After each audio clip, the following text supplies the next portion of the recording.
Hello, my name is Brian Huggett. This is the end of the second year of my videos on this channel that I call My Gardening Year. Last year I did a video at this time which also served as something of an introduction to the channel, and this video will be a replacement for that. I'm just an ordinary domestic gardener living in southern England. I'm one of the thousands like me who enjoy pottering in our gardens and experimenting with new ideas. I've no special expertise beyond that which the garden itself has taught me over the years, with innumerable small successes and failures.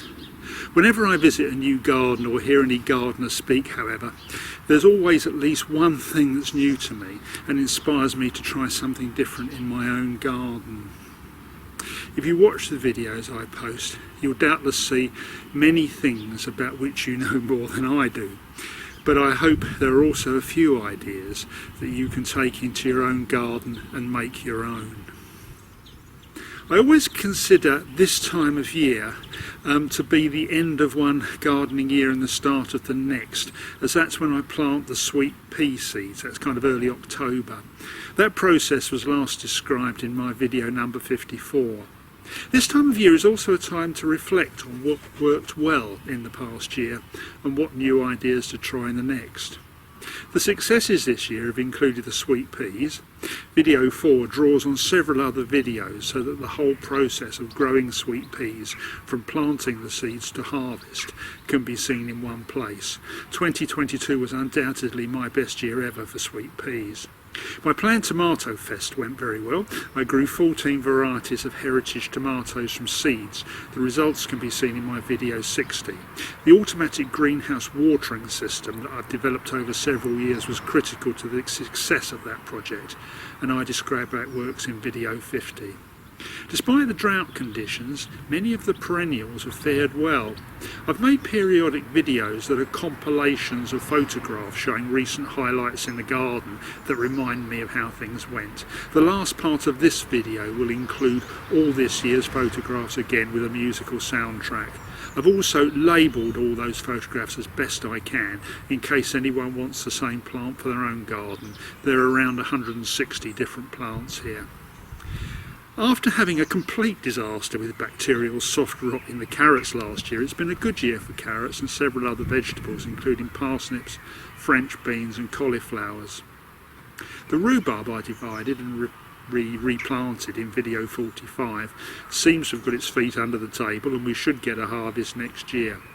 The butternut squashes have also been particularly good, as have the apples and the pears. And the partial management of onion white rot, as described in my video 55, has been encouraging, although the jury is still out on how things will be in the longer term. Although gardening is about enjoying the present, it's also about looking to the future, and the things that often move you forward are the things that don't work well. Those problems lead to trying new things. There's an old saying about never growing tomatoes and cucumbers in the same greenhouse. Certainly when I tried to do so, the cucumbers never did well. I planted indoor cucumbers outside last year as the weather is warm here, and I had some limited success. I did the same this year with no success at all. Next year's plan is to plant cucumbers outside, but to use an outdoor variety. Strawberries and autumn raspberries didn't fare well either, probably due to me not having replaced the plants in recent times. The plan for next year is to plant a number of different strawberries to cover the early, mid and late season, and to replant the autumn raspberries in a new raised bed. I'll be doing a video about planting bare root strawberries later next month, that's October. I'm also pondering on different edibles I can raise in the greenhouse, such as cantaloupe melons, aubergines, okra, peppers, and some new varieties for the garden, such as an outdoor cucumber and a small squash. I'll achieve the space by scaling back quantities of whatever is grown, as it's too easy for my wife and me to end up with a glut. A lesser quantity of more things would be much better. As last year, I won't be repeating things in future videos that I've covered in the past. I'll add a new video when I deal with something new or different. I'll put a link to this channel in the notes below if you want to see the videos I've mentioned and others. At this point I'm up to video 68. Finally, thanks to all of you who've watched, subscribed or contacted me. I don't hound people to subscribe, and I currently make no money from this channel. I just like to record what I do in the garden for my own recollection and in case something helps another gardener. So, here's to a great year of gardening for all of us in 2023. And now, let's look back at my garden highlights of 2022.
you.